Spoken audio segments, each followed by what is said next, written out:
Hey, welcome to our show, Grubbing with Godfrey. Listen, today we're going big or you just go home. We're going to do something that is just very, very simple and very, very ordinary. Today what we've got is just these regular old porterhouse steaks. So all we're going to do is barbecue steaks, a baked potato, asparagus, and a little bit of tomato with them. But we're going to add just a little bit of a twist, because we're going to stack these things with beer battered onion rings, and it's a special recipe that I've had for a very, very long time, and they're monster onion rings.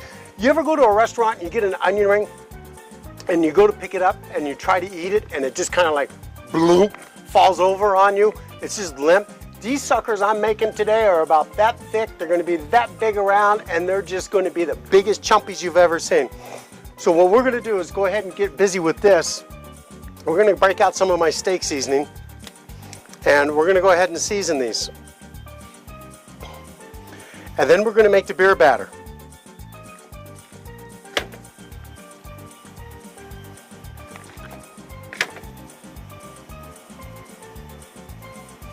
These things are going to be awesome, absolutely awesome.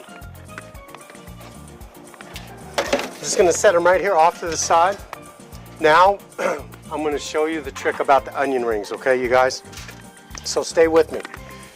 Here's the trick that nobody does and nobody will tell you what to do. When you take an onion like this, and you're going to go ahead and cut it,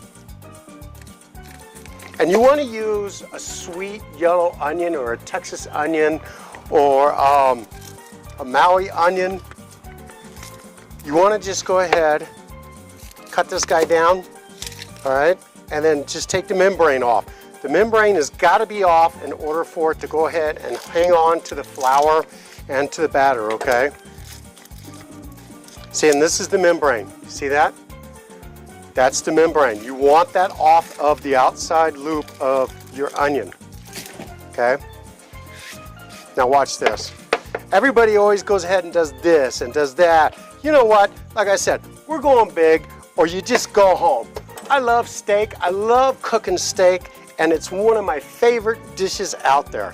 So what we're going to do is break these onion rings up just a little bit, and they're a little bit difficult at the beginning to do, but you don't want to break them. Don't crack them, okay? See, and you're going to get a little bit of membrane there, okay? And just check it like this one. See this? You got to get that membrane off of there. That's the key. All right? Now the rest of this onion, we'll just go ahead, we'll just save that onion, okay? And we'll just use it in something else. What I usually do is try to put my thumb through the back of it and then just pull this guy out. Just try to make that gap if you can. Sometimes it's difficult, and they don't cooperate because of that membrane. Ah, there we go. Okay. But like I said before, this is the key right here. That one doesn't have one on there. We're doing good.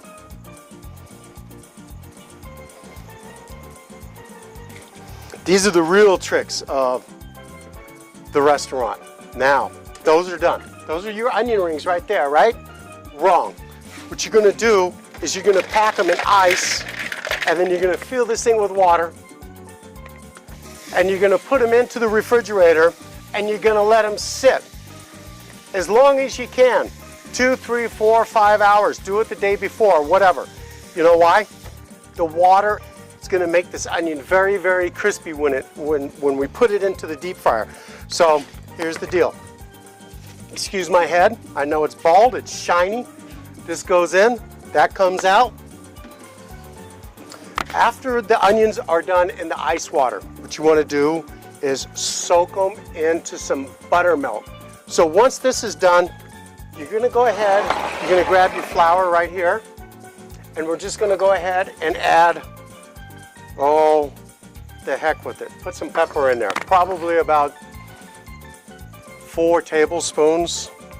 Garlic. Now when you fry things and you're cooking things like that, you got to really season them because they're up underneath and they're going to get cooked out, okay? So now, here's the deal. We're barbecuing. We got porterhouse steaks. We got baked potatoes. This is what we're going to do. This is some of my special mesquite rub that we're going to put into this flour, okay? Now we're just going to go ahead and just mix it up. That's all we're going to do. Just mix this guy up, right? Done deal. Just like that, okay? Let's not forget a little bit of paprika for color, because now, remember, this is pink, this is red. It's going to give it a really, really nice twinge of color when it's fried. Got about 3 tablespoons of, and this is Spanish paprika too, by the way, okay? Now, salt. You got to put some salt in there, okay? Now, this is that organic sea salt that I talk to you guys about all the time. It's the only one in the world right now that is certified organic sea salt. So if you want some, come to the website. Now we're going to make the beer batter. Take 2 cups of flour. We're going to go ahead and put 1 cup in, okay? Back to the salt, okay? You got to put a little salt in here. Just knock it in there. And you know, you see these guys, they just take handfuls of salt and they just go and throw it in there. You know what? That's a bunch of horse hockey, okay? They don't need that much salt in anything. And I don't care what anybody says, okay? This is it right here. This is all you need to do. Gonna add a little bit of beer in here. Now you see, I'll tell you another little secret. See how the bowl wants to spin on you? Get your towel. Get it wet. Okay? Lay your towel down there, for goodness sakes. Now, you can just go ahead and it doesn't spin on you. And you can go ahead and add this beer as you need.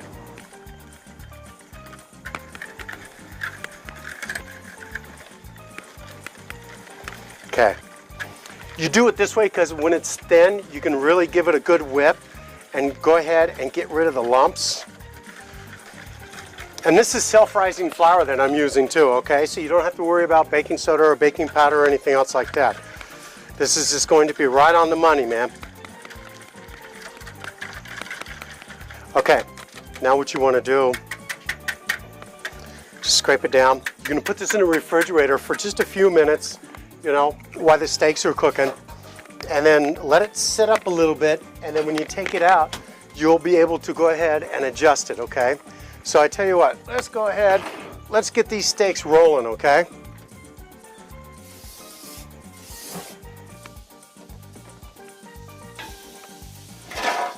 Okay, now we're cooking. Now we got that going on. The oil's ready for the onion rings. When we return, we'll get this thing cooking, and we're going to get it pumped up for you so you can check it out. In the meanwhile, take a look at this little video for the Wounded Warriors Project.